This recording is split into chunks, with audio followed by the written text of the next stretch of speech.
Hi mga kamamshis, kay sunod semana tingklasin naman po sa tong Junakis. So mauna atong ihinay-hinayon og andam iyang mga requirement para kung panahon nga pangayon na sa maestra na natay kahatag kay normal ramang yun na nga first day of school wala pa sila kayo dadong mga notebook, pero sa eskwelahan gud sa akong bata kanang naanag na sila ihatag nga mga requirements before pa ang klase magsugod. So karon nakapamalit naman mig hinay-hinay. So mao na akong ginahinay butang og name tag nga mga cover sa mga notebook para dili na kayo may magkuan kay usa masad ko ka estudyante nga mama pod kay nibalik mo pugog eskwela as a industrial engineering student. So muna nga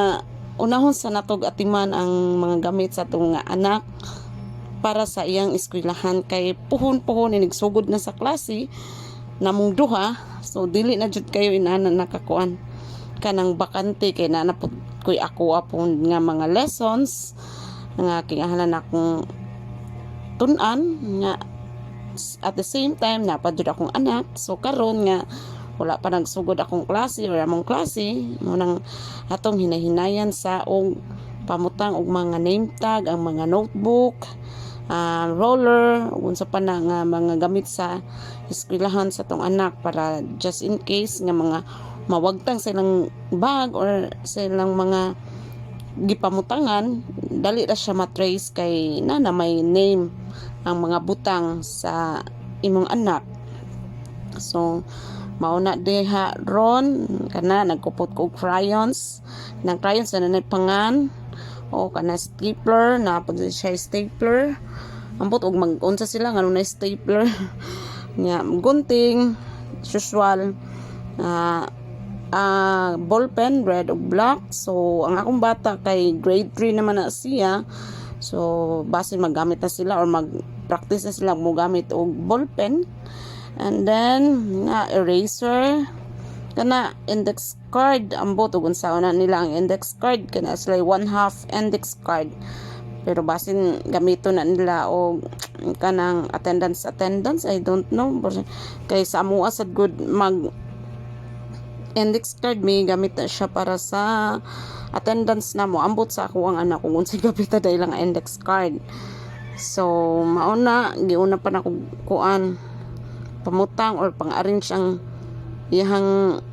dadunon, wala pa na ang mga notebook. Sunod ani kay yan na pong notebook ang akong atiman nun kuman ako ana diha unya pagkahuman na nagpanglingi pa kay nanuktok ana sa kwarto ako na ng Junakis musod na siguro ni nagpahibalo maunan karon magsugod na data sa pagpamutang og mga name tag og subject name sa taga notebook niya. Mura pagay kog nag-unahuna nagunahuna patana mga mamshis kung unsaon unsay kuan nilaging dapat yun na to andamon no ang gamit sa itong mga anak butangan na itong name tag para prepare na inig adto sa eskwelahan puhon ha anak ganit na siya diba na li pag yun ko kung naka-on ba ang video ana para ma-sure nga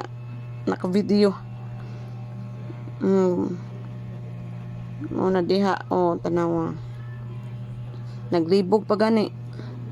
kung saan pagbutang mauna diha doon galisod pa gani tangtang sa sticker kana siya mga mamshis akong gibutang ana sticker na siya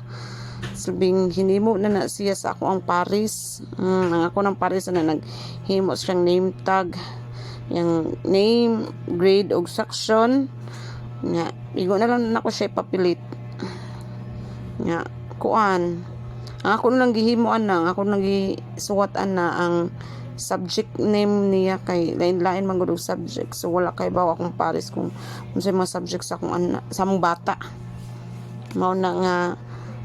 ako na ini suwat ana nga ini ka mao din na akong anak nga si Rosena Alzain. Kanang napa na siya gi chika na ko ana kanang parte sa ihang lolo kuno nag-ilog sila sa mani kay nakakita mo ko siya 40 pesos sa room nga iyang giduwa-duwaan nya iya kuno iyang gisulti siyang lolo nga nakakita siya mani. So mao na diha ron tabang siya ni tabang kunuhay siya tabang siya kanang kuan sa kagobot siya kuno tighatag og sticker kay siya kuno mo pili og color nga ganahan yang ibutang siyang notebook siya kuno mag-decide unsay mga color nga ipamutang sa iyang notebook kay para kuno maka-help siya matanawa maura gyud na yang gibuhat in town. Sige gira gyud into na siya tabi mao na siya kanang mag-commercial siya sige hatag pero magsige po na siya tabi nalagi mi na commercial kay mo gina tabian kay na siya murag na nadasa mo ang kuan tanawa ra gud nagsige siya tabi ang nang sige pod og kuan suwat siya kana kay gibiyaan ako niya. Sige ka ma'am, salamat sa pagtanaw. Bye bye.